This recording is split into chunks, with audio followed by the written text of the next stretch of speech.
Hello and welcome to Building the Premier Accounting Firm. I'm your host, Roger Connect, president of Universal Accounting Center. And for nearly 3 decades now, I've been working with accounting professionals to help them start and build successful accounting businesses, offering quality accounting services and getting paid what they're worth. It's here on this show that each and every week we have on the experts, those individuals that can inspire us, help us, guide us as to what it is we can be doing to work on our business to offer those quality services and at the same time retain our clients. Why? Because what we're doing matters. Now, as it relates to the show, we actually have very wide-ranging array of topics that we actually try to cover. It's things ranging from marketing, selling, training our staff, onboarding the clients. And so we try to really hit all those various areas that we need to consider as we're working on our business. And so today's going to be no exception. I'm excited for our guest. It's someone I've known for a number of years. I've met her on a number of occasions. She might be someone you actually know. It's Ingrid Edstrom. She is the Chief Empowerment Officer at the award-winning consulting firm Priestess of Profits. She is a Woodward certified business coach, a certified positive intelligence mental fitness coach, a certified working genius consultant, and a certified offers and needs marketing facilitator. She has been recognized as one of the accounting profession's top 40 under 40 most powerful women in accounting, top 100 pro advisor, and in 2017, top up-and-comer pro advisor. And she was featured also in Steve Pipe's book, The World's Most Inspiring Accountants. Ingrid is the leader of the Empower Your Passions Mastermind Group for accountants through the Roundtables Lab community and founder of the Accounting Alchemy Network, where Ingrid is not just teaching and consulting, she's usually playing her Irish music or frolicking with her goats. So Ingrid, welcome to the show. Thanks so much, Roger. It's great to be here. It's going to be fun. You know, it's always a great conversation with you, and it's something I'm looking forward to. So let's give everyone a little bit of context as to how you got into accounting. Let's give a little bit of a backstory here. I started my little bookkeeping business in 2008 after I quit a toxic day job where I was doing my job and everybody else's job, including the bookkeeper's job, and not getting the recognition or the pay for it. And I jumped ship and started my own business in the middle of the market crash because I saw all these great little companies that were just failing in my local community. And I'm like, I think I might be able to help these people.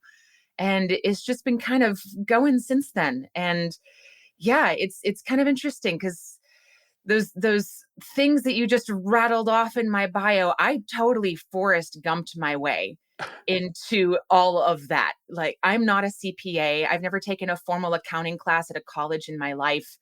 And when CPA Practice Advisor magazine decided to give me those awards, I was like, oh my gosh, total imposter syndrome. I was like, somebody called me a thought leader and I just about hit the floor. I was like, what if they find out that I'm not a CPA and I have no idea what I'm talking about and I'm making all of this up as I go? And then I realized, wait a minute, thought leaders are the ones making stuff up. That's what makes them thought leaders. And there is no limit to the number of thought leaders we can have in the room. What would it look like if we empower everyone to get past their imposter syndrome and step into their thought leadership? Wouldn't that be great? Yeah, it's powerful to know that your opinion does matter, that what you have to say actually does make a difference. And so I think that's one of those empowering things that when you're in that imposter syndrome mindset, you start to self-sabotage. You start to assume what I'm saying doesn't matter. My perspective doesn't really apply. So I appreciate the fact that you found your voice, because that's one of the things I'm very much a champion of is in the accounting profession, we need to inspire the accounting professionals to open up a little bit more. Your perspective does matter. Your insights do make a difference with business. So I like what you just shared there. Now, one of the things that I think is very powerful is you said you started this back in 2008. You were one of those that I'm sure many of my listeners can kind of relate to, is the fact that you're doing so much and you're just not getting the recognition. You feel you could do more to actually help the small business community. Therefore, you step out and do this. What was it like to go start your own business? What was the shock that you didn't expect, for example, as you worked into that entrepreneur space? There were so many. I took the shotgun approach to starting a business because I didn't set out just to be a bookkeeper. It was one of the many things. I was like, I can do bookkeeping and home and office organization and in-sitting and all the, like, I had 8 different things on one business card and was just trying to Wow. see what would stick. And it was the bookkeeping that really jumped out. And so when I joined my local chapter of BNI, Business Network International, I Yep. had to choose one thing. And that was the thing that I chose, was to jump into the bookkeeping and have that be the main thing. And it was really at that time before QuickBooks Online was even really like QuickBooks Online really just started getting going in 2008, more 9 and 10. Yeah. So I dove in 2008, getting my QuickBooks Desktop certification. And Oh, that okay. was Yeah. what I built my entire business on. So as you start your business, you said you started with the start shotgun approach. I get that. That's one of the things that I think a lot of entrepreneurs do is I just need to make some money right now, so I'll do anything and everything. But you started to really focus in on a number of things. And one of the things that I'd like to really dive into here is the fact that you really believe that the relationship with the client does matter. And it's less Mhm. the transactional experience, it's more the relationship that you're trying to build. It's the fact that accounting is more than numbers. It is still a people's business because we have to interact with our clients. Tell me why it is you feel that the real relationship with the client matters.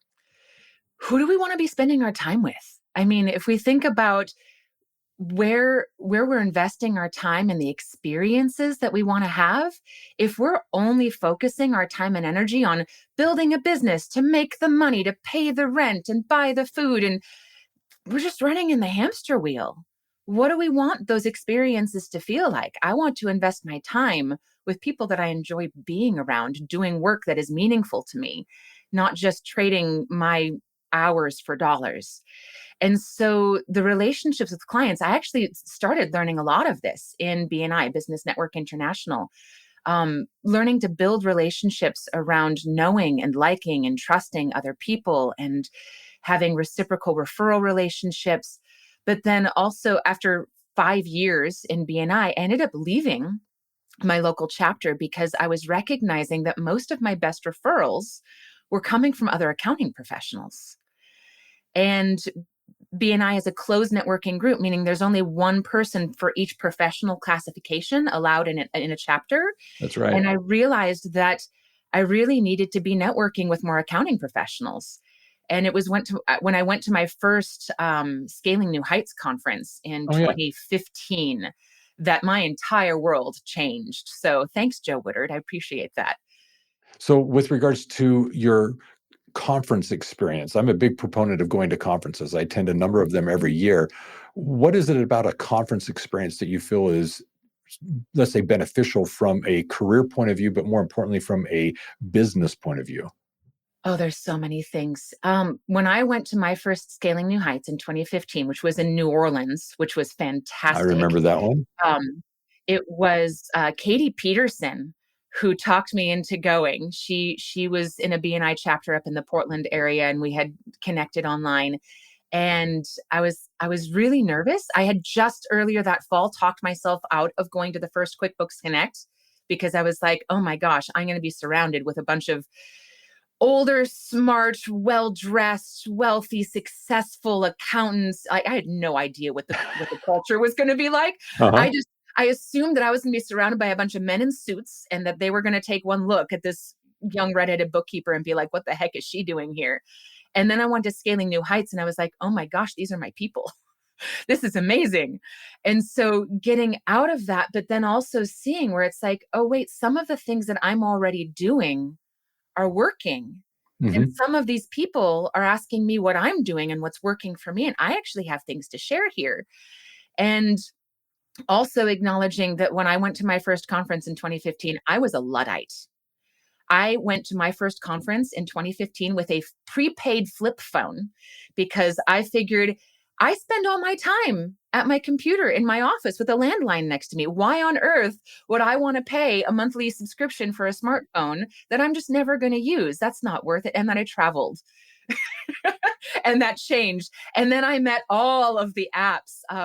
Some of the ones that blew me away at that time in 2015 were T Sheets, Oh, yeah. Practice Ignition, Oh, yeah. and yeah, just seeing Practice Ignition there in their spacesuits, like these were baby businesses who were just getting started. T Sheets was pretty brand new. This is well before QuickBooks purchased them. And Yep. all of their teams were so excited. And I was just blown away by the technology and Yeah. realized that I needed to totally just flip things upside down. And I got back and changed everything in like 3 months. Yeah, one of the things I want to emphasize is, like you, I've experienced the vendor area of the conferences, and it's amazing to me what they're doing there to actually help service the accounting community. There's a lot of new insights, a lot of new technologies, and it's just basically one of those awe-inspiring, wow, there's a lot happening here. What should I tap into to further help either my own business or my clients? And so there's a lot there to consider, but it helps you stay on the cutting edge because you can see where the industry, if you will, the profession is going.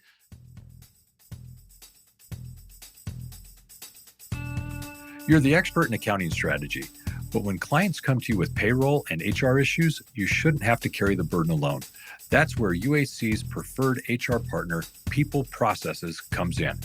People Processes partners with accountants and bookkeepers to provide compliant, scalable HR solutions for your clients so they avoid miscalculations, mistakes, payroll tax penalties, and labor law violations.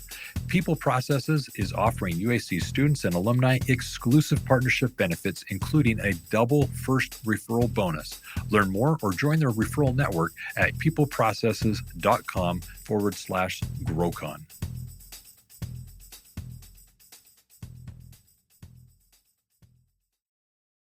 Now, if I remember right, when I first met you years ago, this would have been about 2015. This is just a flashback. I'm remembering you had a puppet. Yes. Yes. Tell us about the puppet because I, like you, I actually used to have a puppet as well. So I'm Really? going to start with that. Yeah. Oh my gosh, I would say that maybe we can have our puppets meet sometime because that was a thing. But I divorced my puppeteer, and so I'm the puppets in the closet behind me actually. Uh huh. So I had just a fun, silly little thing. It actually started with the BNI group. I had a YouTube channel called Ask a Bookkeeper, where I was doing bookkeeping and business tutorial videos with puppets, and it's essentially like Sesame Street for business owners. Yeah. And it was actually just a few months after that first Scaling New Heights that Intuit launched their first Firm of the Future contest, which they only ended Yes. up doing for a few years.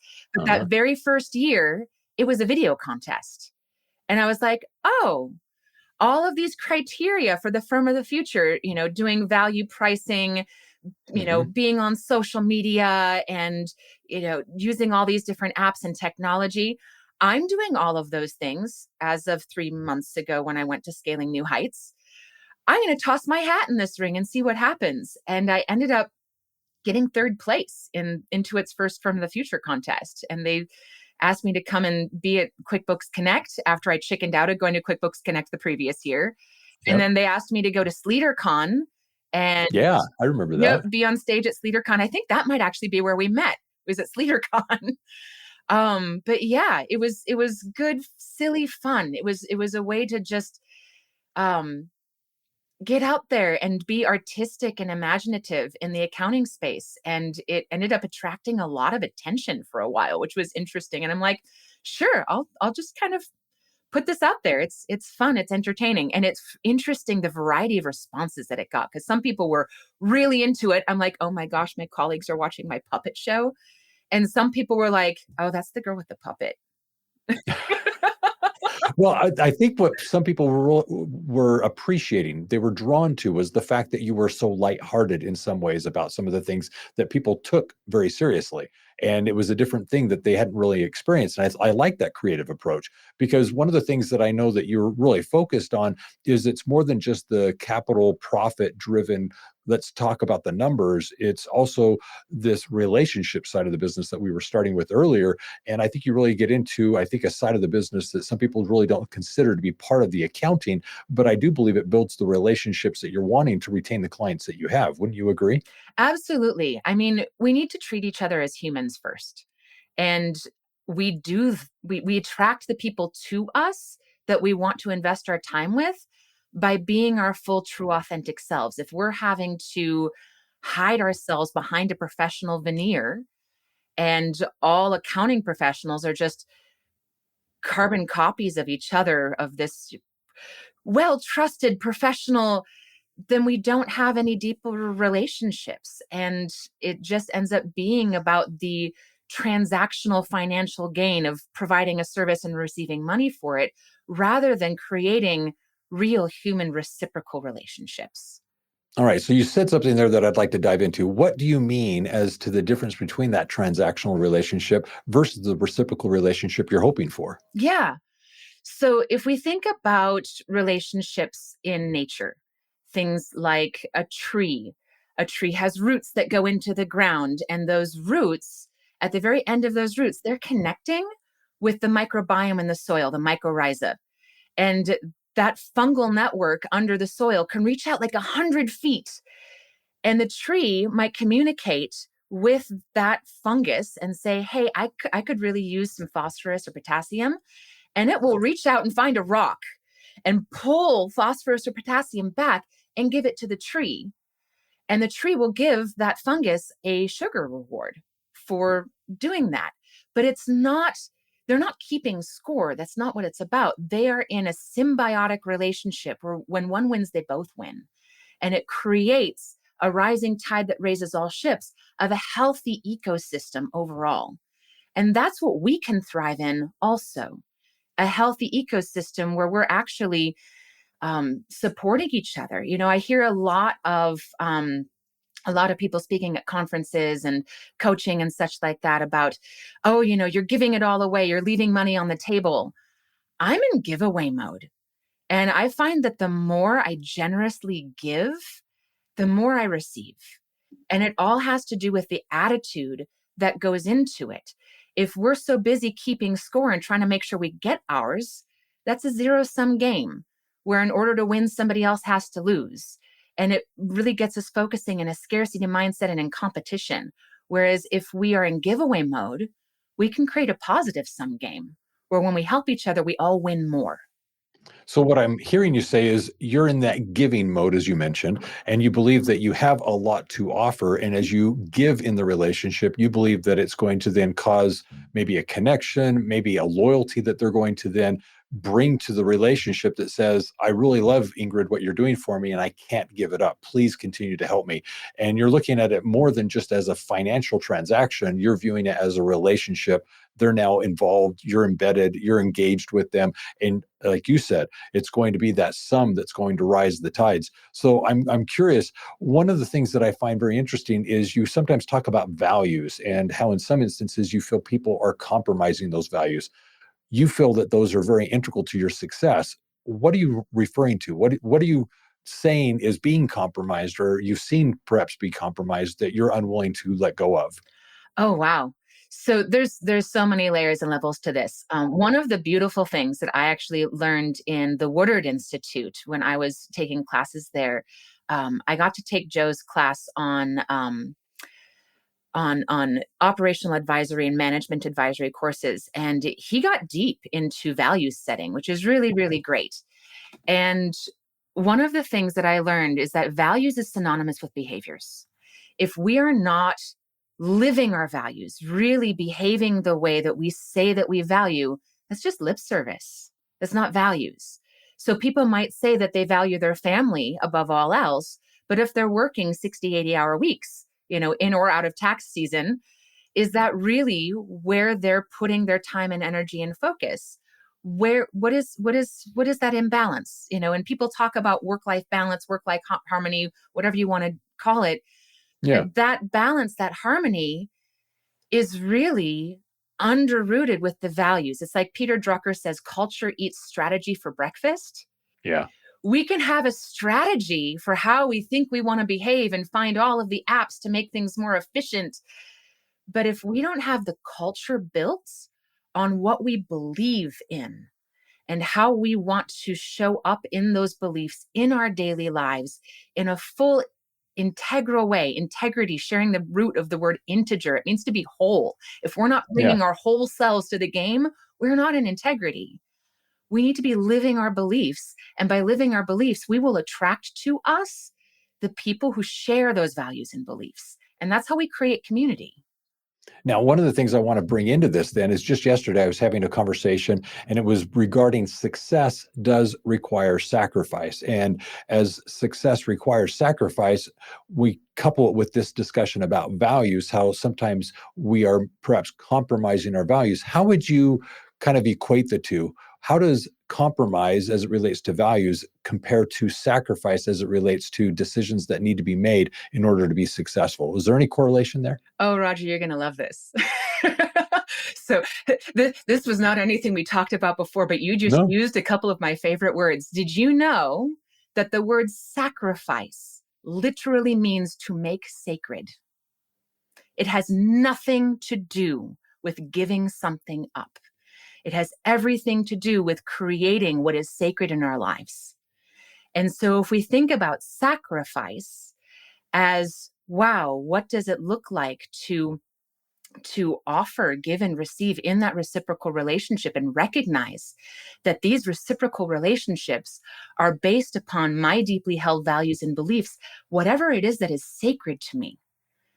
We can be living whatever is sacred to us. So for some people that might have some kind of religious connotation, for other it's more spiritual, it's whatever it is to you.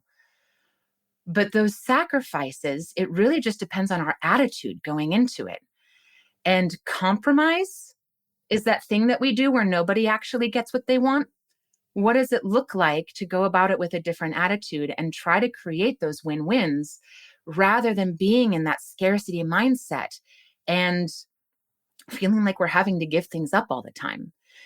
Viktor Frankl, in his book, Man's Search for Meaning, talks about how the last human freedom is our ability to choose our attitude in any situation. We may not be able to choose our circumstances or even our emotions, which are largely chemical reactions in our bodies that are automatic, but we can always choose whether to have a positive attitude that supports us, or we can have a negative attitude that is not working for us, even in the face of certain death or torture, which he gets into in the book. It's kind of, Yes. yeah. Well, he's actually coming up from the concentration camps. He was Mhm. actually there. And what you're right, what Victor is addressing is the one thing that you do have absolute control over. That's your attitude. Yeah.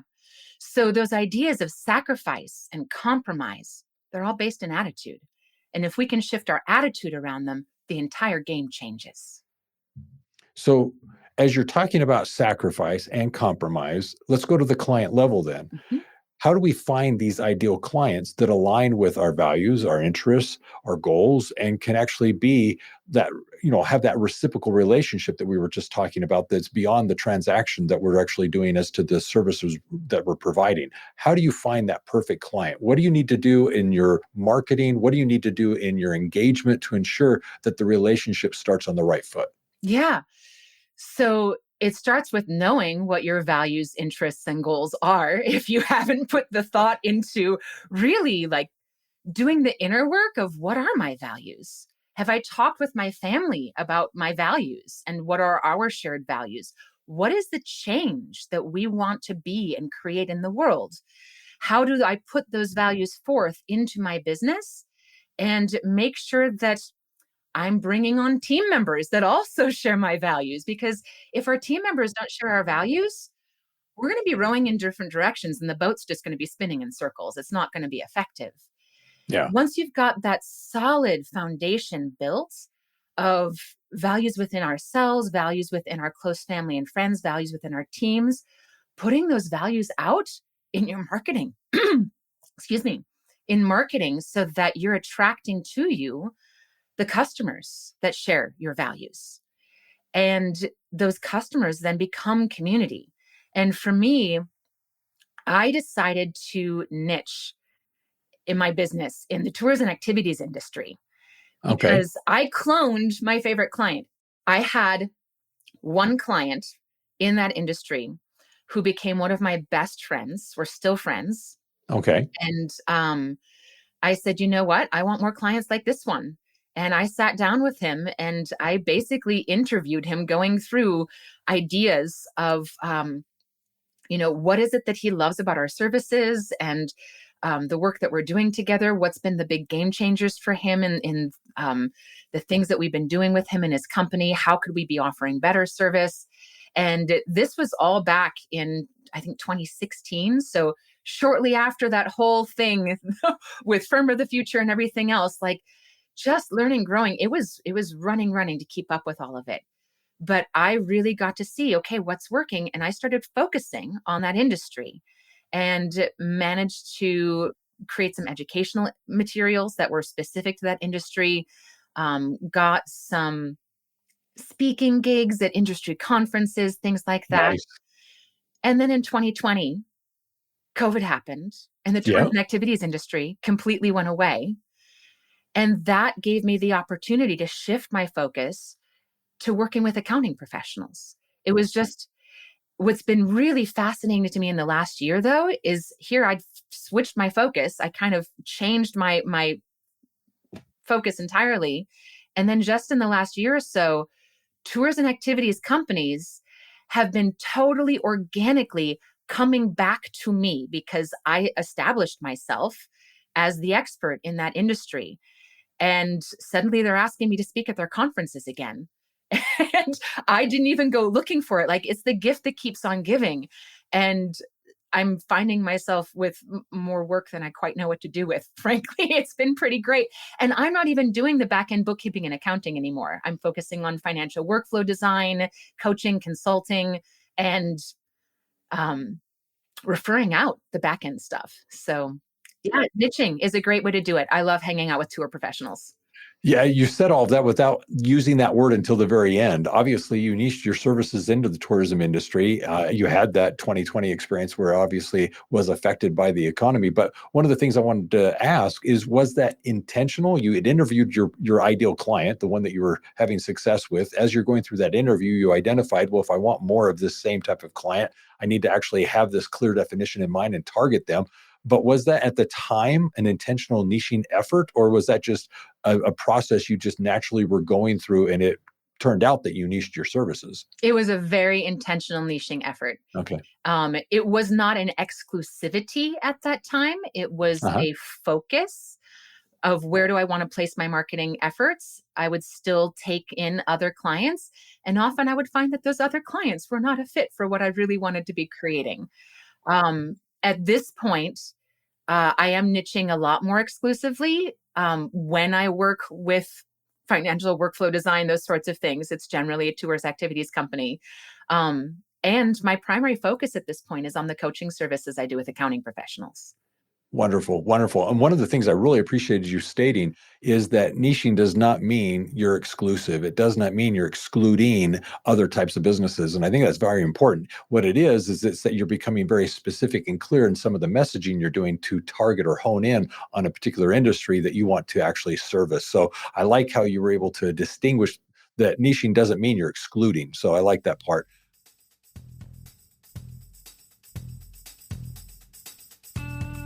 If you're looking to advance your career in accounting, you need to enroll now in the Job Placement Assistance Program.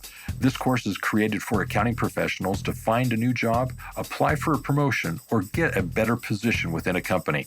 It is the turnkey process to actually help you better interview, get the job you deserve, and get paid what you're worth. For more information on how you can take advantage of this offer, go to the episode description. Enroll now in the Job Placement Assistance Program. Do it for free and act now.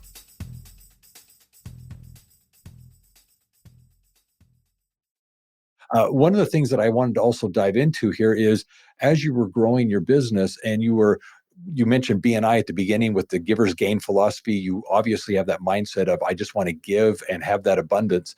When you came back and saw that as the industry started to grow again after COVID, they came searching for you.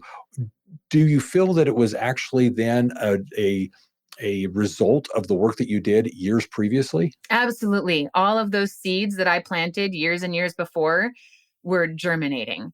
And Yeah. funny little side note, as you just mentioned, Giver's Gain, which is the title of Ivan Meisner's book. Ivan Meisner is the founder of BNI. Yes. Um, Ivan Meisner was a guest on my puppet show. So if you want to check that out on the Ask a Bookkeeper YouTube, it's still up there. You can see Ivan Meisner interviewed by Penny the Practical Professional, which was pretty entertaining. But to get to your actual question, Roger, people talk about the sales conversations and, trying to close the deal. I don't have a filter. I have a website that I haven't updated in years. I think that there might be still a MailChimp newsletter sign up on it. I have not sent a MailChimp newsletter in years.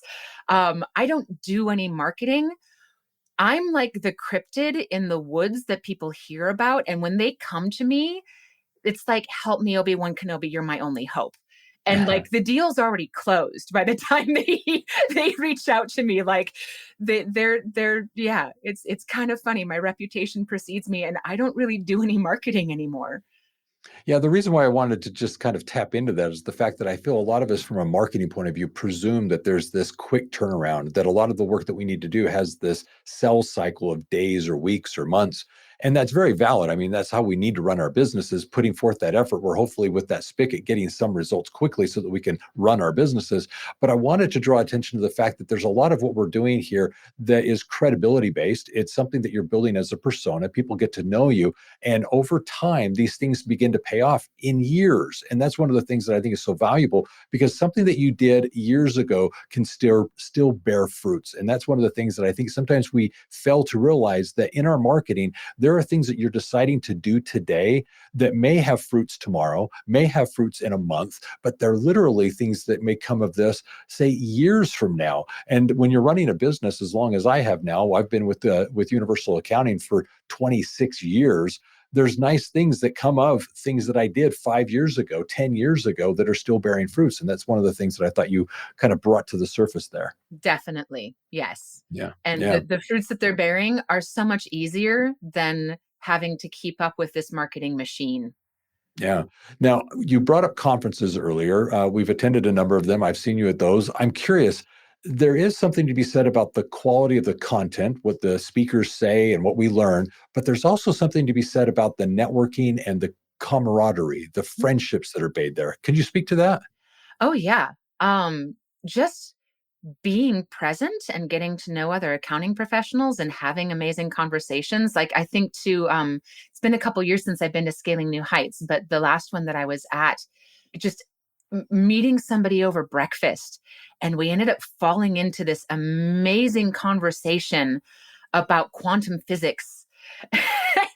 And just blowing my mind. Like there are so many brilliant people in our community, and we would never know, like, oh, okay, so you're working for this software app and you have your doctorate in what now? Like every single one of us has these amazing and beautiful nuances. And I'm a total nerd. I really enjoy hanging out with really smart people and hearing their stories. And conferences are a wonderful way to do that. And I wouldn't get to meet a lot of those people if I didn't show up. Showing up is half the battle. That's right. Yeah. The last one you and I were at, we were at Appy Camp. So that was quite fun. We looked at the stars that one evening. So that Oh, was quite it nice. was lovely. It was. It was. So, as it relates to this, everyone has a story. Values do matter. But as it relates to you personally, I'm just kind of curious. You went out on this entrepreneurial journey back in 2008, started your company. Clearly, you didn't know where it was going to take you. But in hindsight, I'm wondering, what would you tell that younger self about this journey? What would you give them as advice as to be aware of this? But more importantly, why does it matter? How's it benefited you? If I could have been more intentional about my values and the inner work from the very beginning, most of us, when we start our entrepreneurial journey, we're looking around at everybody else and trying to figure out, how do I make this work? How do I create a successful, sustainable business? And we end up following somebody else's recipe for success. And I didn't know what success was to me at that point. I didn't, I thought that success meant that I was making gads of money. And I've realized since then that that's actually not what success looks like to me. Like, yes, it needs to be sustainable. It needs to actually work and meet the standard of living that I want to create. And I'm not trying to buy a yacht or a private jet or any of those kinds of things. I have a very different metric for success, and it's based upon my culture, my values. And if I could have started with a bit more clarity on what is my version of success, what is it that I really want to build, and be more intentional in that way, I probably would not have um I probably would not have made some of the choices that I made for as long as I made them, putting up Mm. with certain clients that I didn't want to put up with. I mean, at this point, it's like I've fired my highest paying client so many times because I'm like, you know what? This isn't worth it. If they're not a fit for my culture, my values, I don't want to put up with them. They're not treating me or my team well. Um, they're doing things in their business that I'm like, yeah, I don't want to be associated with that. There's so many layers and levels of that cultural fit, that values fit. And we know on a deep intuitive level when our values are being crossed, when something is not resonating and it's like, this is not okay with me.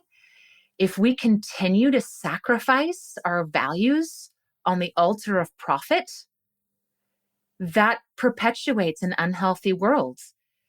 That's one of the reasons I think why people get sick. And it's if we can maintain our values, our energy stays higher, everything is uplifted, and we get to have the quality of life and the relationships that we want to have. It's an interesting holistic way of looking at things. I like holistic. Holistic's a good way of looking at things, Oh seeing that yeah. Oh everything's yeah. connected. Yeah. Well, one of the things that I think is very important is you come at this realizing that accounting is more than just the numbers. It is a personal, it is a reciprocal relationship. And so I like the fact that you bring those elements into it, because I do fully believe that the relationships that we have with our clients do allow us to retain them longer, service them better, and more importantly, have an impact in their business. So I do like those elements of it.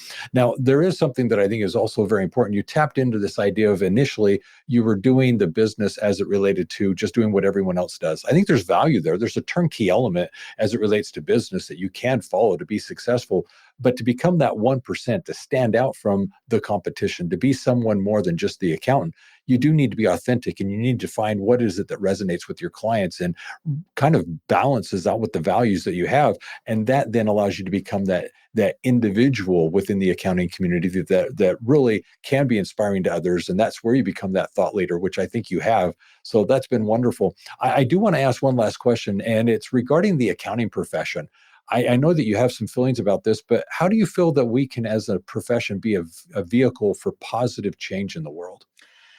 Oh, so we're actually working on that actively, and it's that mindset shift. It's changing the attitude, changing the perspective, recognizing that a lot of the things, whether we like them or not, in our world right now, here's where we look at economics, politics, how the bigger systems of our world operate are often based in those scarcity mindsets that we were talking about earlier, those attitudes that aren't working, zero sum game, where in order to win, somebody else has to lose.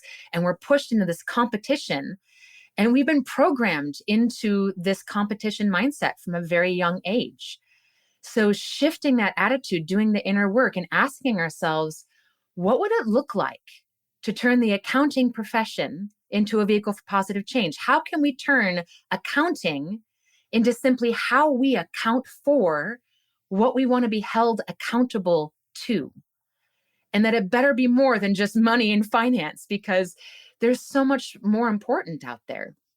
True security is not financial. True security is relational. If things really go to crud out of the blue, if there's a natural disaster or something like that goes on, you won't be able to buy food because you can't eat money. It's about the relationships of having community come together and support each other. And that is our true economy. The root of the word economy, eco means home. How do we root into that community and build something that is more important than money and finance? And how do we account for those things? How can we as accounting professionals start measuring what really matters? And money can be one system that shows us some of those indicators, those KPIs, those key performance indicators, but it's not the only system. How can we also measure other things besides the money and finance? And that's a big part of what we're working on in the Accounting Alchemy Network, which is a grassroots movement that is working to turn the accounting profession into a vehicle for positive change in our world. The way I would describe what you just expressed is, how often do you find that your clients reach out to you regarding something other than accounting because of the friendship that you've actually built with them, the connection that you've established? when they feel that they're comfortable enough to discuss with you something other than the accounting. And that's something that I think then is an indicator of more of the relationship than the transactional that you're doing with the client. So that's a good thing to consider. So I like that, Ingrid. Thank you for that. So here's what I'm going to do. I'm going to start wrapping a few things up here, and I'm going to emphasize a few things and then come back to you for a closing thought. For my listeners, one of the things that I'd like to share with you is Ingrid was just speaking of the Accounting Alchemy Network, and she's been very kind to actually provide some information regarding this that we'll put in the episode description. But essentially, what I'd like to invite you to go do is check this out. It's actually where you can go find out more about this amazing discussion and group that people are having, the education around what we can as accounting professionals do to bring more value to the relationships that we have and connect better with our clients. So check out the Accounting Alchemy Network and see what it is that this might be for you as you're actually trying to build the relationships with your clients a little bit better and get some conversations going on around that. So that's one of the things I'd encourage you to check out.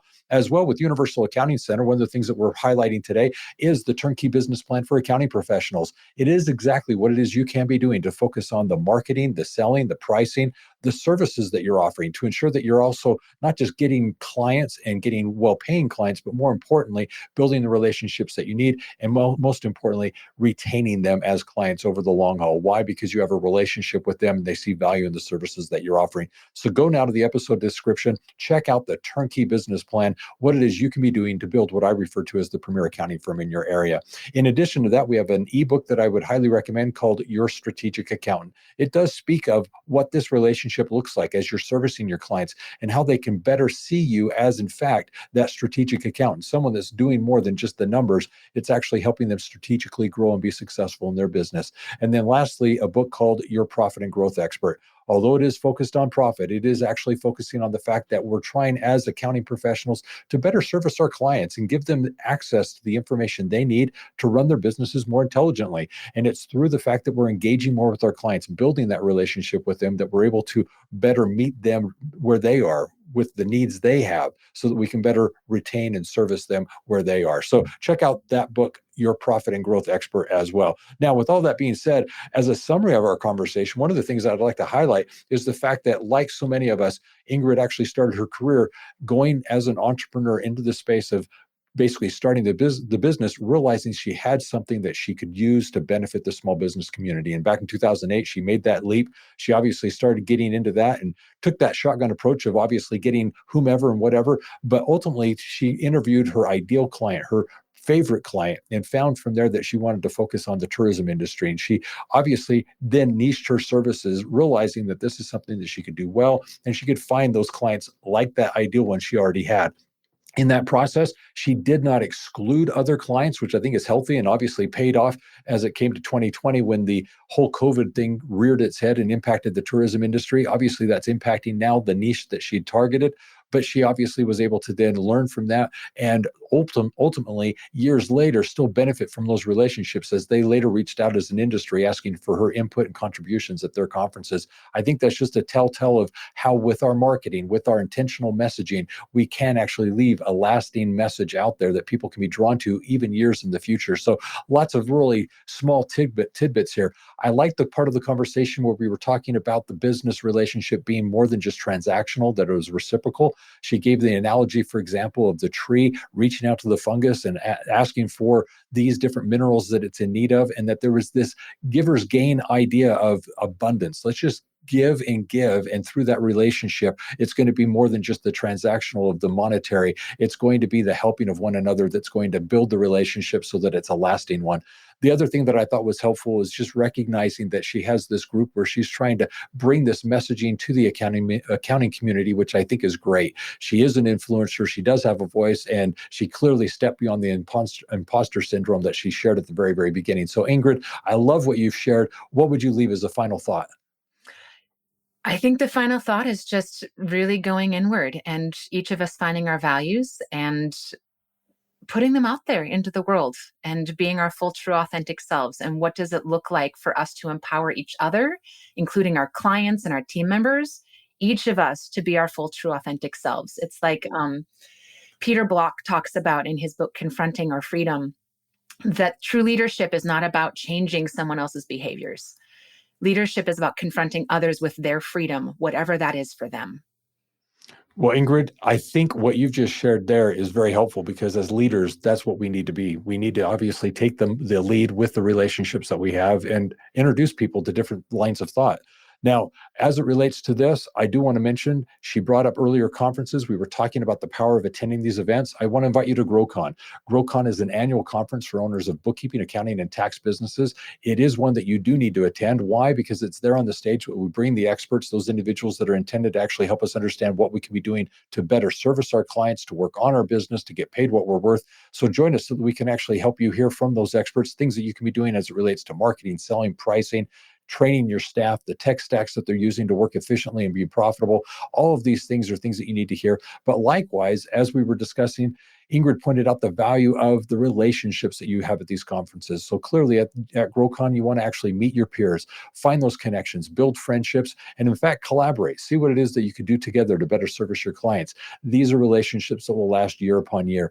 In addition, you get to meet the staff at Universal Accounting Center, those individuals on my team that are committed to helping you be in business for yourself, but not by yourself. So go right now to universalaccounting.com. There you'll find the information regarding GrowCon, and I look forward to seeing you there. Register now and enjoy GrowCon as it relates to working on your business. In addition, if you haven't already, subscribe to the podcast. The podcast is released each and every week where we actually highlight experts, individuals that have insights as to what we can be doing to work on our business. So subscribe now, set your notifications so each and every week you're notified as to when the new episode is released. But in addition to that, we have put together a playlist, basically the highlights of past conversations with individuals such as Ivan Meisner that she brought up earlier, such as Joe Woodard that was mentioned earlier. These are individuals that I've had on the show that share various things that you need to be hearing as it relates to your business. So take a moment, go to the universalaccounting.com highlight sections of the podcast. It's right in the navigation. In the navigation, go to podcast, go to highlights, and there you'll see these playlists that you can binge listen and hear the things that are applicable to your current situation, whether it's marketing, selling, client onboarding, tech stats, perhaps it's mental health. Whatever those needs are that you're currently experiencing today, go hear from the experts what it is they have to share. In addition to this, I also want to invite you to go to universalaccountingschool.com. If you'd like to apply these principles and others that we're discussing in your business and see what you can do to offer quality bookkeeping, accounting, and tax business or tax services, check out Universal Accounting School. And there, check out what it is that we have as training, certifications, coaching, and support to enable you to confidently and competently offer these services to your clients. And lastly, if you'd like to, you can give us a phone call. You can reach us at 801-265-3777. And with all that being said, have a great day, be safe out there, and always remember, if it's about accounting, it is universal. Take care.